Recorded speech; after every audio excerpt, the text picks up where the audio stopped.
நம்ம ஆண்டவராகிய இயேசு கிறிஸ்து நம்மளை எதுக்கு உண்டாக்கி இருக்கிறாருன்னா சர்வ சிருஷ்டிப்பையும் நம்ம இப்போ பார்த்துட்டு வரோம்.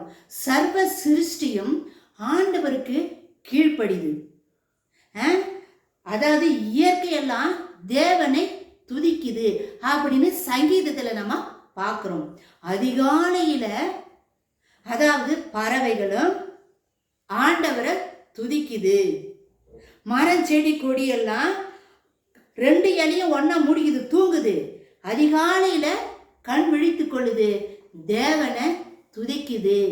வானத்தில் இருக்கிற பறவைகளும் கடவுளால் உண்டாக்கப்பட்ட இயற்கையான மரம் செடி கொடிகளும் தேவனை நோக்கி துதிக்குது.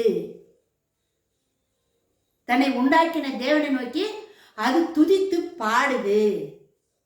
நான் துதிக்கிறேன்னா எல்லா சிருஷ்டிப்புக்கும் மேலாக அவர் சாயலாக என்னை உண்டாக்கினாரே, இந்த பூமியில் இருக்கிற அனைத்துக்கும் அதிகாரியாக என்னை வச்சாரே, என்னுடைய நன்மைக்காகத்தானே இந்த பூமியில் இருக்கிற எல்லா சிருஷ்டிப்போ கடவுள் உண்டாக்குனாரே. சகல சிருஷ்டிப்போ தேவனை துதிக்குதே. நான் துதிக்கிறேனா?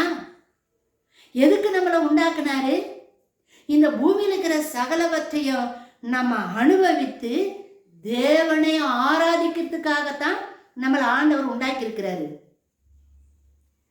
மோயிசன் கிட்டையும் ஆண்டவர் ஆரோன் கிட்டையும் பார்வோன் மன்னன்கிட்ட போய் என்ன சொன்னாரு? இந்த ஜனங்களை போக விடு, ஏன்னா எங்க தேவனை போய் நாங்க ஆராதிக்கணும்.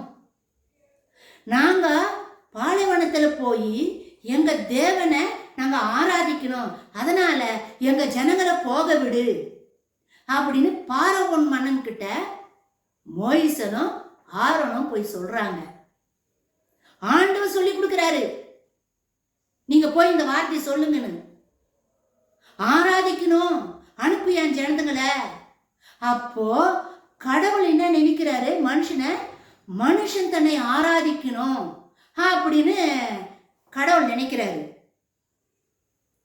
வானமும் அதாவது நிலா, சூரியன், நட்சத்திரம், இந்த பூமி, மரம், செடி, கொடி, உயிர்கள், மிருகங்கள் சகலவற்றையும் அவர் உண்டாக்குனாரு. உண்டாக்குனவரைத்தான் ஆராதிக்கணும். உண்டாக்கப்பட்ட பொருளை ஆராதிக்க கூடாது. சூரியன் கடவுள் கிடையாது, நிலா கடவுள் கிடையாது, மரம் செடி கொடியெல்லாம் கடவுள் கிடையாது. உலகத்தில் இருக்கிற இந்த பூமியில வாழுற மிருகங்கள், பறவைகள் இதெல்லாம் கடவுள் கிடையாது. இதெல்லாம் உண்டாக்குனவர் கடவுள் ஒருத்திருக்கிறாரு. யாரு? அவர்தான் நம் பிதாவாகிய தேவன், யெகோவா தேவன், யாவே கடவுள். அவர்தான் இயேசு கிறிஸ்து. அவரை மட்டும்தான் நம்ம ஆராதிக்கணும்.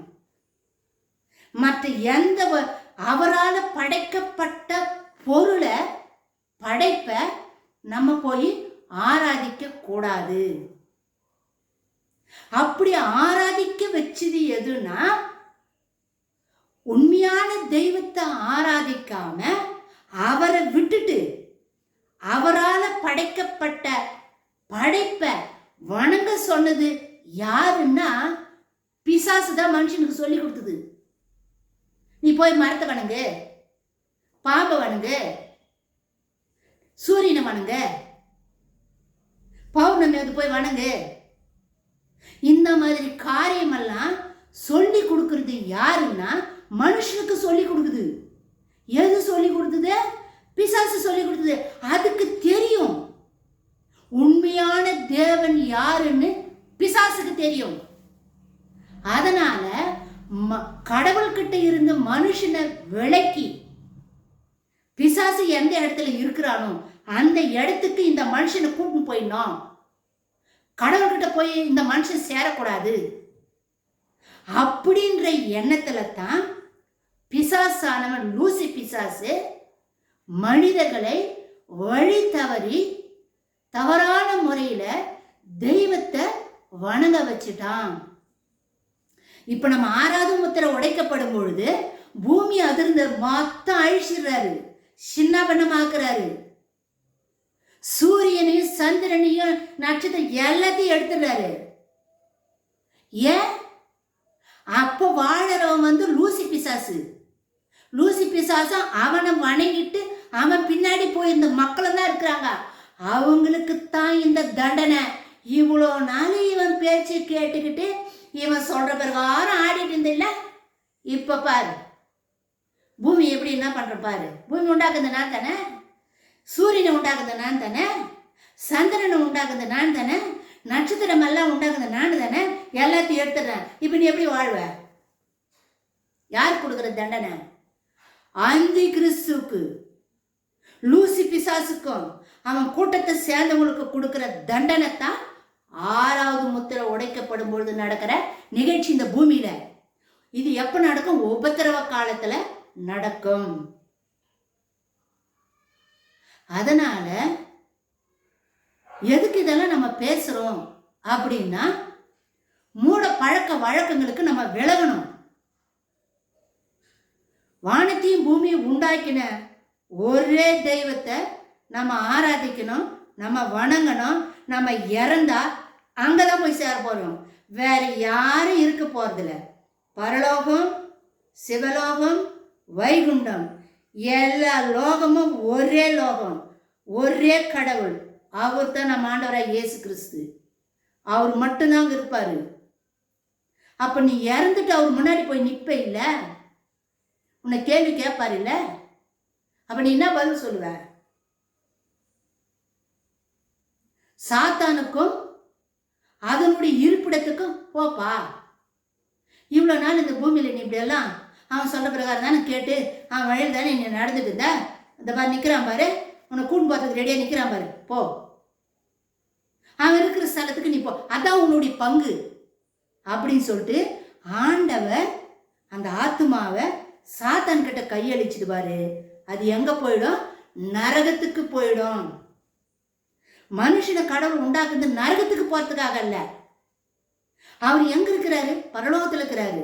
பரலோகத்துல மனுஷன் வந்து சேரணும். அதுதான் ஆண்டவருடைய விருப்பம். அந்த விருப்பத்தை பிசாசு வந்து கெடுக்கிறான். அதனால சர்வ சேனையும் ஆண்டவரை துதிக்குது, பாடுது, ஆராதிக்குது. நாமும் அதிகாலையில எழுந்து ஆண்டவரை ஆராதிக்கணும். அதிகாலையில் என்னை தேடுகிறவன் என்னை கண்டடைவான் வசனம் சொல்லுது. அதனால அதிகாலையில ஆண்டவரை தேடுவோம். தாகம் உள்ளவன் மேல் தண்ணீரை ஊற்றுவேன் சொல்றாரு. தாகத்தோடு ஆண்டவரை தேடனா நம்ம ஆண்டவரை பார்க்கலாம், பார்க்க முடியும். ஊனக்கண்ணில் ஆவிக்குரிய கண்களினால தரிசிக்க முடியும். ஆண்டவரோடு கூட பேச முடியும். அவர் நம்மளோடு கூட பேசுவாரு. அதனால இந்த செய்தியை எல்லாருக்கும் சொல்லுங்க, ஷேர் பண்ணுங்க. உங்க விருப்பம் இருந்தா லைக் பண்ணுங்க, சப்ஸ்கிரைப் பண்ணுங்க. மாரநாதா.